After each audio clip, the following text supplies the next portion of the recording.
Welcome to this episode of the Club and Country Podcast. Wes Boling and Tim Sullivan with you as always. We have a standalone episode today as we are pleased to talk with Nashville SC General Manager Mike Jacobs. Mike, so if I take an international flight, does that mean I have to pay you for it since it's international? $250K in GAM, I think. Is that what's going to cost me? Is that how that works?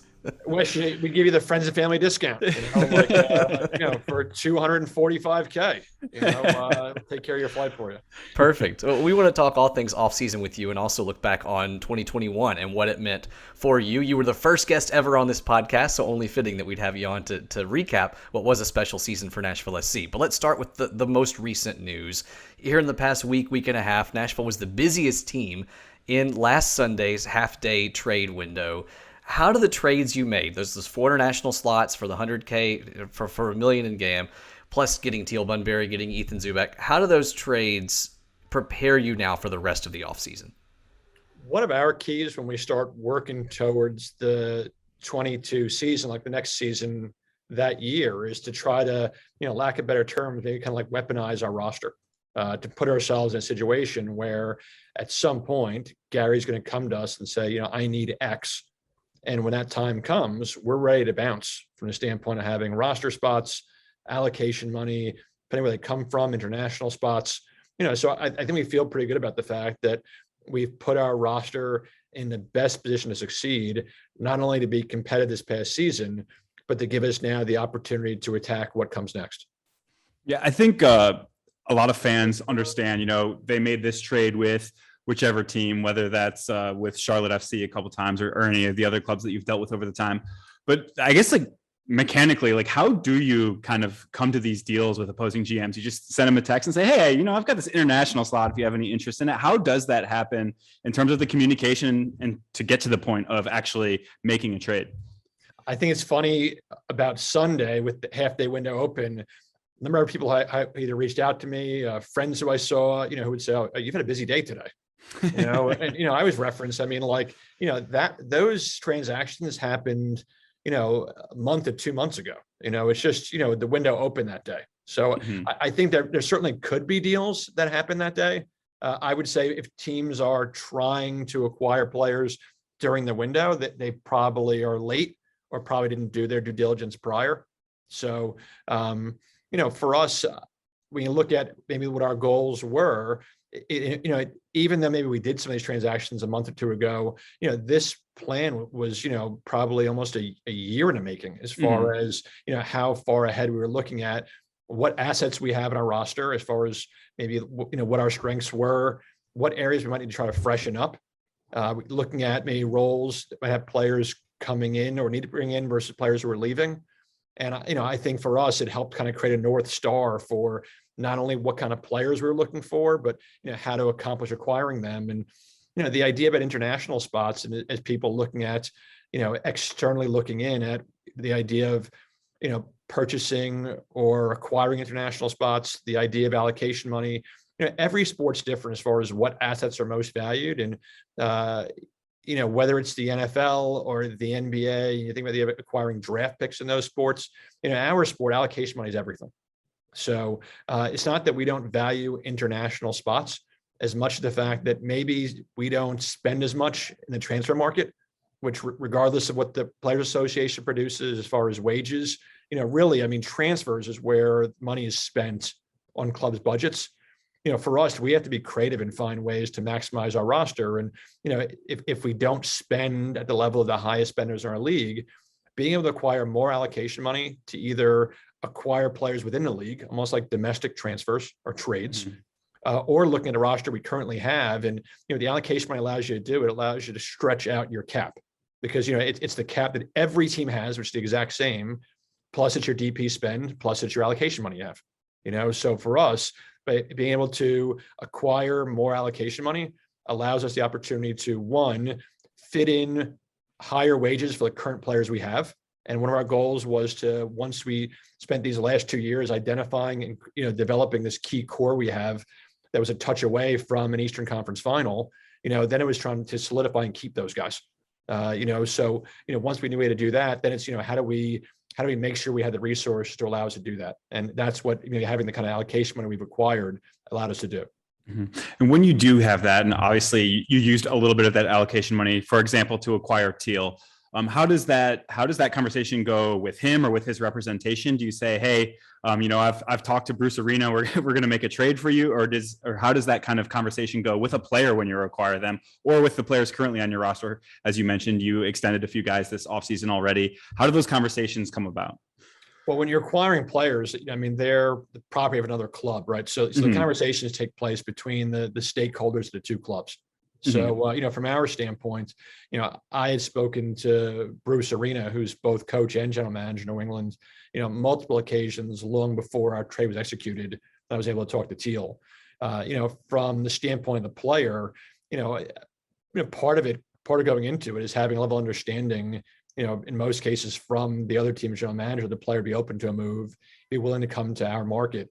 And, I think what happens a lot of times, I think players can be caught off guard when they're traded. And I think, the hope is that when you do acquire someone, that maybe they look at you as a hero, because when you are acquiring a player, in most cases, you're offering them, a different opportunity, maybe a fresh start also.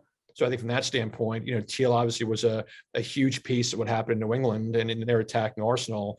But I think equally as involved as he was there, I think he was really excited about the opportunity to come here and to help grow something. You have deep relationships across this league, first and foremost, of course, with Peter Vermes, your former boss in Kansas City.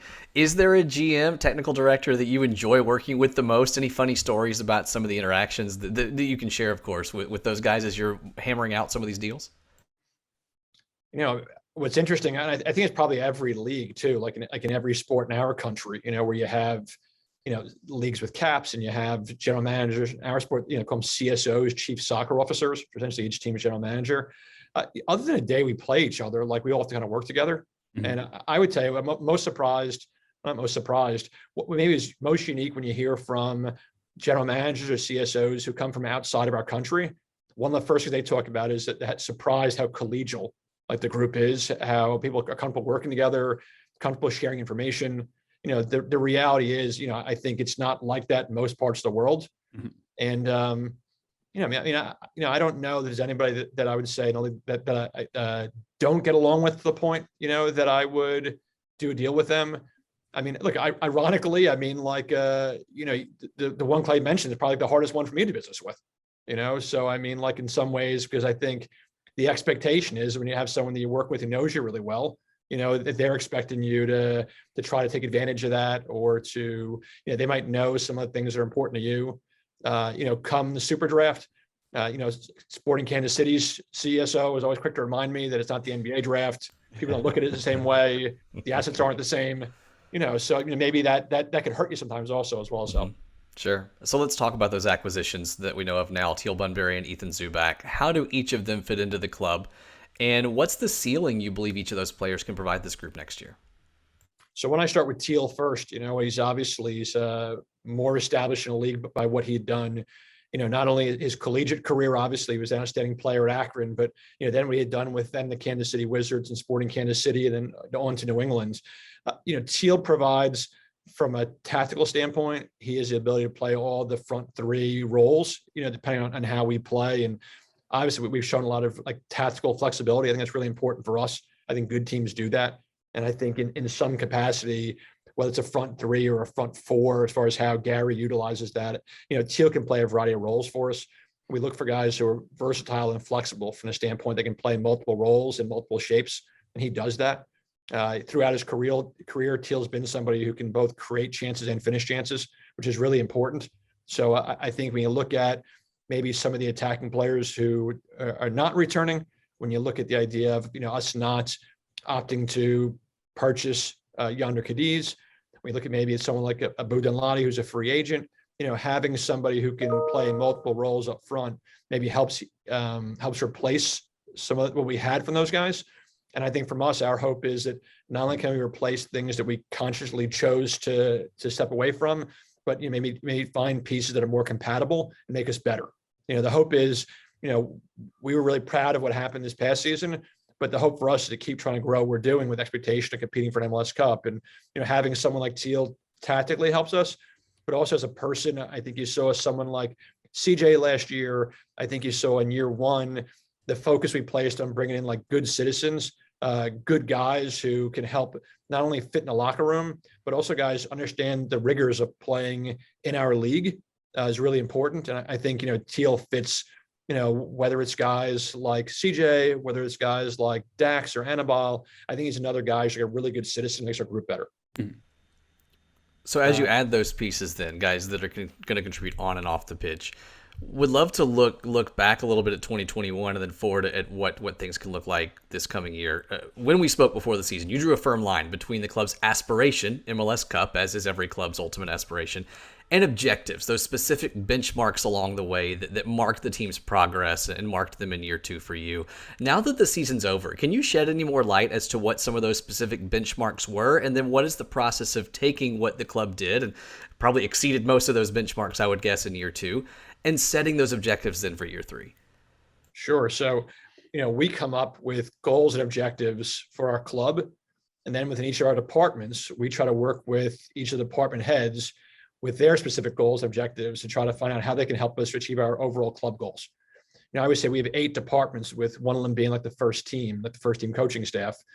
What we found was over the last 5 years, to finish in 7th place in either the Eastern or Western Conference, you'd average 48 plus points per game.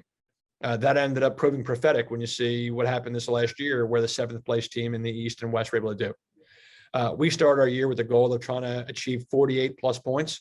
And we asked the other 7 departments was if they can each find a way to get us 3 points within their department. You're now cutting the work of Gary and coaches in half. We do a preseason progress predictor led by our director of strategy analytics, Oliver Miller-Farrell. Myself and Gary sit down, and once we get the schedule, we go through each match and try to predict how many points we'll get in each match. I always start off with like every game a tie, because I can't think of the idea of trying to think I was losing a game. I think there's something we could say about that with how the season turned out. Too. I'll tell you, I'm happy to educate you guys also, because I think it's a misconception that most don't totally understand. So I start because it's hard to predict your team losing a game. But I can tell you, like when we drew away to Real Salt Lake, I walked in the locker room fist pumping. And when Gary was upset because he thought they could have gotten 3 points, I turned to him and said, this is the first game we had in our predictor. We actually predicted 0 points going in. Okay, so it was the first game we had that year where we actually got more points achieved than we predicted. What I always try to look at in our process, really candidly and transparently, the idea of using analytics. I sent an email to our staff the other day, and the synonym for analytics to me is like being thoughtful. I think because of a movie or a book, everyone thinks it's about data and statistics. It's about how you're going to think about things, how you look at things. To me, I'm very pragmatic as far as how we use analytics. We're card counters in a casino. I get it that some people maybe don't totally understand how a draw can be a win in the road versus a loss at home sometimes. I can appreciate public perception about some of those things. I have to tell you, I was pretty pragmatic and steadfast about the fact our goal is getting 48 plus points. And all due respect, anyone doesn't understand that. I really don't care if someone wanted a win versus a tie. Like in my mind, whatever got us 48 plus points and got us into this Russian roulette version of the NCAA tournament, the MLS playoffs, I was kind of down with getting us 48 plus points. And I really wasn't too concerned about what permutation got us there. And I think when you see, that we actually got more points than 48, that we actually averaged more than 1.4 points per game, that we were not only one of the only 7 teams in MLS history to be undefeated and home for a full season, but we also had the 5th most points in MLS on the road. We also had the 4th best road goals against average in the history of the league, not this year, in the history of the whole league. I think you would say, I always talk about agreeing and understanding being 2 very different things. You absolutely don't have to agree with what I'm saying, but you have to understand that plan worked, right? So, our goal is to put our coaching staff and players in the best position to acquire 48 plus points, at least this last year. And from that standpoint, mission was accomplished. Tim, I would say we both tend to not only understand what Mike is saying, but agree as well. Yeah. From that perspective, since the goal was let's get into the playoffs, or the objectives along the way and all those sorts of things was let's get into the playoffs in year 2. What is it in year 3? Are you going to aspire for more than 48 points, or is it just let's get into the tournament? Let's spring an upset in the big dance. Let's take down UVA when we're UMBC, I think it was. Well, Tim, look, you were in the room last week when someone asked me if we should, if our expectations have risen because of what we've done in our first 2 years. I think we have to be honest too, and I think it comes with a territory when you do exceed expectations and you do find success in your first and second years of existence. People are going to expect more. I get that. What I would say is I think expectations have to be honest. I think they need to be matched with the resources you have. And I think, as mentioned about being analytical, I think you got to be pragmatic and thoughtful about like what that means.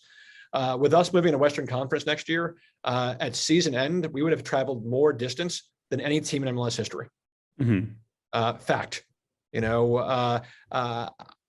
Even with the success we've had as a road team in MLS, it's a different set of circumstances when you're asked to travel those distances, and knowing that when we move into our own stadium at some point this year, the reality is like a lot of teams like, Sporting Kansas City in 2011, like DC United, like Portland in years past, like Austin last year, there's going to be a price to pay to start your season without maybe having your own venue. And it's going to be not only a move to the Western Conference, but with probably a, string of road games, So in regards to like our goals this past year, one thing I really appreciate getting a chance to work with someone like Ian Ayre every day. I mean, look, in Ian's previous life as chief executive at Liverpool, I mean, essentially his job there was at our club here, his job here and my job here. So he'll be the first one to tell you when we're pursuing a player, well, I don't know Till Bunbury or I don't know Ethan Zubak as far as watching them play, but what I will tell you is, he also, I know it because I talked to him about those deals, and I'll say, look, that's what I'm thinking of. And he might say, look, I don't know that player, but have you thought about, crafting your trade or deal like this? And, to have somebody who's bought and sold Luis Suarez, bought and sold Coutinho, bought, Firmino, I mean, he's a pretty good reference point to draw from. So I kind of appreciate that. And, what I like about his reference point is, he told me at Liverpool, like the goal was never to win the Prem or to win the Champions League. His goal was always kind of to qualify for Europe. Because if you're qualifying for Europe, then you are top 6 in the Prem. And if you're top 6 in the Prem, you're probably competing for the Premier League, and you're probably in either Champions League or Europa League. So whether it's just, continue to throw at you guys, oh, shucks, and happy to be there, what I would say is, we were in a very small group of teams that have gone to the playoffs each of our first 2 seasons in existence in MLS. That list gets even smaller for teams that have done it in their first 3 years.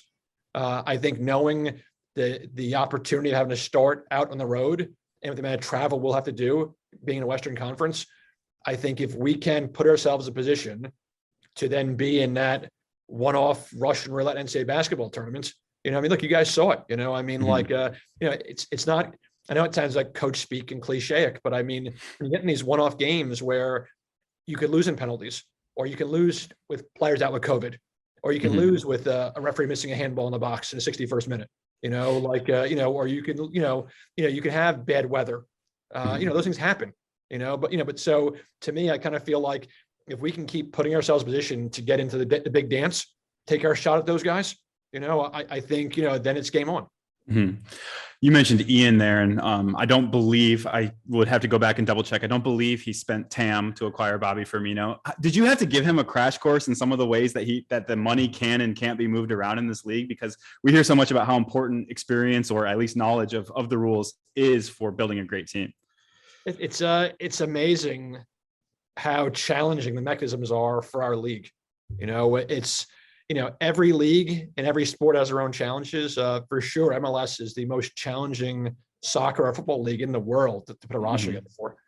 So I think it's encouraging to know through Ian's own body of work and experiences that he was able to understand some insight into that.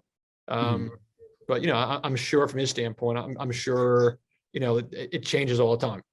So it's I mean there's challenge in general for all of us, not just him. So as you evaluate now the roster looking forward, you've already addressed, an area where this team wanted to reinforce a couple of strikers now to build the depth chart there. You mentioned obviously with Yonder Cadiz heading out. So you do have an open designated player slot. What is the thought process as you evaluate whether to attempt to fill that DP slot in the offseason versus doing what you've done the past couple of years, waiting, evaluating, kind of seeing what the needs are, and then bringing someone in mid-season when it might be a little more convenient also for other clubs who are in their off seasons to be able to shed somebody. Look, DP spots come with challenges.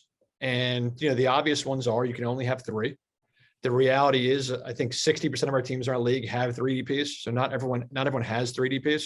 You had a Colorado team that was number 1 seed in the West with one DP. You had a Philadelphia team that won Supporters Shield 2 years ago with, I think, 1 DP. So I don't think it's if you use 3 DPs, that you're committed to winning, or you're, you can win, and if you don't have that. For us, I think we're going to be careful about how we populate those spots. We're not just going to just give it to someone just to do it. The idea of a DP spot is you can pay over and above the max budget charge. So we're not going to just throw that around. And I think you've seen we've been pretty thoughtful with what we've done. We really had, Hani and Randall in year 1, and Randall was able to be brought down to, to a TAM player after becoming a young DP. Yonder and subsequently Ake. I mean, if I find most teams tend to use the DPs in specific roles in the field also. For us, I think we'll continue to look at the best way to maximize our roster and to think about, what we want to do going forward strategically, how to use that. Mm-hmm. I want to ask about one of your high dollar guys, or I guess kind of more broadly, but one of your high dollar guys since Walker Zimmerman just a couple days ago against Bosnia and Herzegovina scored 40 goals. Can't believe it. I'm glad we got to experience that before recording this podcast. But when your guys do go on international duty, how do you view it as a general manager? We asked Gary about this, and his primary takeaway was, I pray that they don't come back hurt. How do you view it as a general manager? Do you see it as an opportunity to increase value for a guy who might be moved along down the road? Or do you just kind of watch it as a fan? How do you get a chance to kind of experience that? I mean, truly, first and foremost, the way Gary described it is, I think for every team, you want to make sure that no matter how good your players are, for us, we pride ourselves in making sure that we'll always support federations to let our players represent their countries. Last year you had Randall go away in international duty for Olympic qualifying. That wasn't during a FIFA window. We didn't have to release him. We did that to help Randall, to represent his country and pursue an Olympic spot. So for us, we want them to kind of pursue their dreams. And look at someone like Anibal, who's represented his country over 100 times and now captains Panama. I mean, like any way we can do anything to do to help them, their families, we want to do that.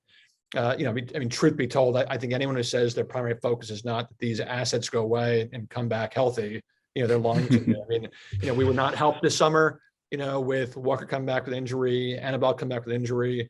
It's kind of a mixed bag. And I think player values and, are relative. I think people will look on video games and they'll look on websites and try to gauge a player's value.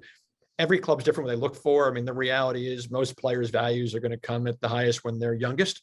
I think, the potential for growth for that player, when you look at kind of a bell curve in most cases, and where there are exceptions to the rule, in most cases, your physical skills tend to diminish once you get around age 30. It is case by case, for sure there are Tom Brady's out there, but the reality is they're far and few between. Even though we have guys, who perform exceptionally. Look, I mean, someone like Anibal Godoy is 31 and he runs like he's 21, but the reality is, he's just not the same athletically as he was 5 years ago. So, I do think playing internationally does heighten your profile potentially. I think that, there's some real aspects though to what would heighten someone's transfer value to the point it's enough return for us to sell one of those players. It's not a video game. It's not fantasy. The reality is for us to move someone on, it's not just trying to do what's best for that new club or that player. It's got to make enough sense for us that we can, have replacement value for the player to help us get better, not just to replace where that person is now.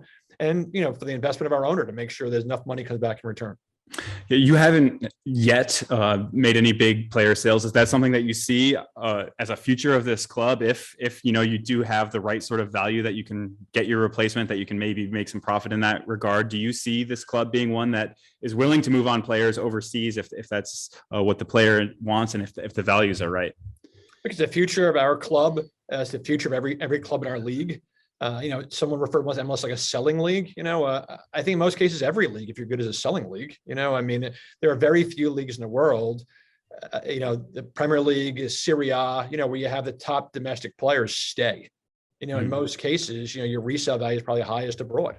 So I think for us, over time, as we continue to heighten the profile of our players, what I would say, there's not one player we wouldn't explore talking to about the idea about selling them. But again, I mean, it's not just essentially to sell someone to do it. They have to buy into wanting to go.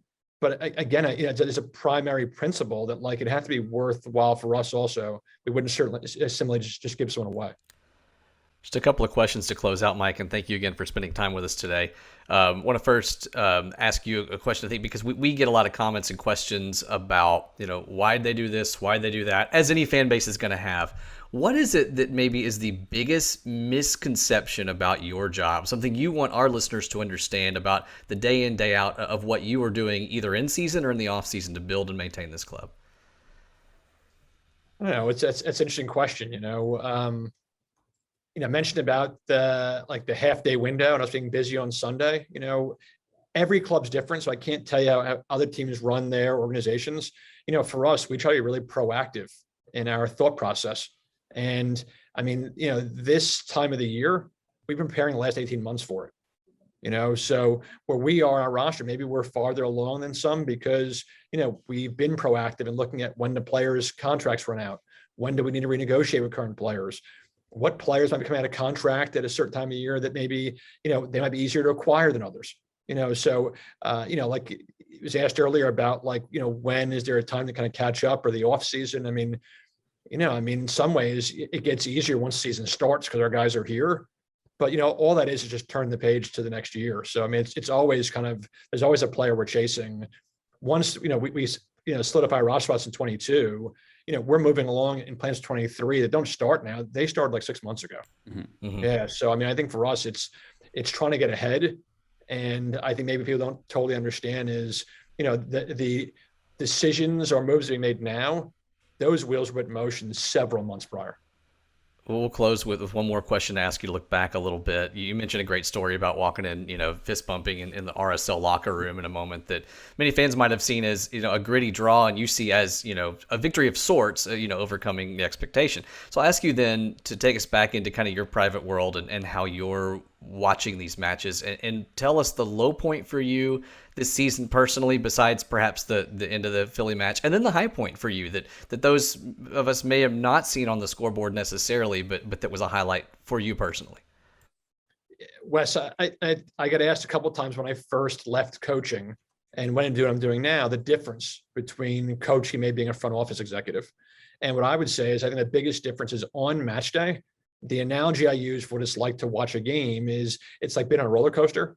We strap in and watch and you get tugged and turned and flipped upside down. And, you just kind of hope when the game ends, you get the desired result you had, because unlike a player or a coach, once it kicks off, I mean, there's absolutely nothing that I can do to affect the outcome of a game.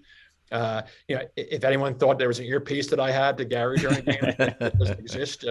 I would tell you as a former coach myself, I wouldn't want to work with, an athletic director or a general manager micromanaging what I'm doing with decisions. So I think that's hard. It's hard to sit and watch and, you hope that the puzzle pieces you put together, the chess pieces you put together, and you give to your coaching staff and they can achieve whatever the game plan is, on that day. Biggest disappointment, what I would say is, I mean, I think that some of these games you mentioned, these predictors, we talk about Salt Lake from the standpoint that getting points, maybe we didn't predict any. I think the hardest ones are the ones where you predicted to get points and didn't get the ones you had. Away to Miami was for sure the toughest one. What I find, because of our fan base, and I hope everyone appreciates too. I mean, I love the idea of being somewhere where people believe our team should win and wants our team to achieve. Because I'm that way, so I want our fans to be that way as well. I think the challenge of playing teams like Miami or Cincinnati, because of proximity from Cincinnati, because of coming into, the league as an expansion of Miami, will always be tied to those clubs. Mm-hmm. I think the challenge that we have for a very young team is maybe those are the teams for the first time in our club's inception that we're supposed to beat those teams. So I think sometimes we take for granted how hard it is to win the road. I think the series of circumstances of how we lost to Miami, that was absolutely a gut punch. Mentioned about the roller coaster I go through during a game. In most cases, when we lose, I'm disappointed. When we win, my first thought's usually like, thank God we didn't lose. I could probably count on one hand number of times I was like really happy after a win. And it's not because I don't appreciate winning, but I do appreciate how hard it is to win. I'm usually more relieved after a win than I am like happy. So I think as much as a disappointment or a gut punch, maybe the Miami loss was early in the year, I think that maybe some of these games you look at it, maybe that we shouldn't have won. Talk about expectations for our team. I mean, the reality is, we shouldn't have been joint second in the Eastern Conference. Not when you look at what we spend, not when you look at how new our club is. I mean, but that's the truth, though. It doesn't mean that we don't believe we can win those games. We haven't played one team this year where I didn't believe we couldn't beat them. But I would say on paper, maybe we probably shouldn't have. Look, New England's a record this year for supporter shields, and we're the only team in the Eastern Conference that didn't lose to them this year. Beating New England this year, that was awesome. At a time in our season where we had three ties to start our season, some of those being games, in my case, all of them being games, or maybe you could say we could get 3 points in each of those. So I don't know that I would say it was a must-win game at that point, but I think for us, the season could have gone a couple different ways. So for us to get the result we did was great. And I look at some of the exciting moments. I mean, the end of that Toronto game. How that game went, it was surreal to think how that game finished. Yeah. The second half of Cincinnati away, because of how that match went, it was like calamitous, the disaster that game started. And to have that kind of explosion, I mean, I would tell you, both those were games, I think, where I walked away probably more relieved than excited, Yeah. But it was, I think there are probably too many of those, like really proud moments, like let's say a proud parent to see us kind of grow into what I thought we were going to do. Maybe my proudest, I don't know, the playoff win, Orlando was a rival for us this season. We had 3 games or absolute bears against them, to have them come here with so much on the line, where I try to keep very nondescript, and we talk about like under promising, maybe over delivering, the idea of being the first team in MLS history to win playoff games each of your first 2 years. I didn't need to be told or reminded that. Like I knew that going into that game, like the idea of like us etching our name in the history books, I think was pretty special. And it's something that now I think all expansion teams going forward will be compared to. Well, thank you, Mike, for wrapping a special season with us. Congratulations on the job you played in that success, and best wishes moving forward into year 3 of Major League Soccer. You're always very generous with your time, and we appreciate catching up with you. Thanks, guys. And folks, we will be back next week. Thanks for listening to this standalone episode interview with Mike Jacobs. We will talk to you next time.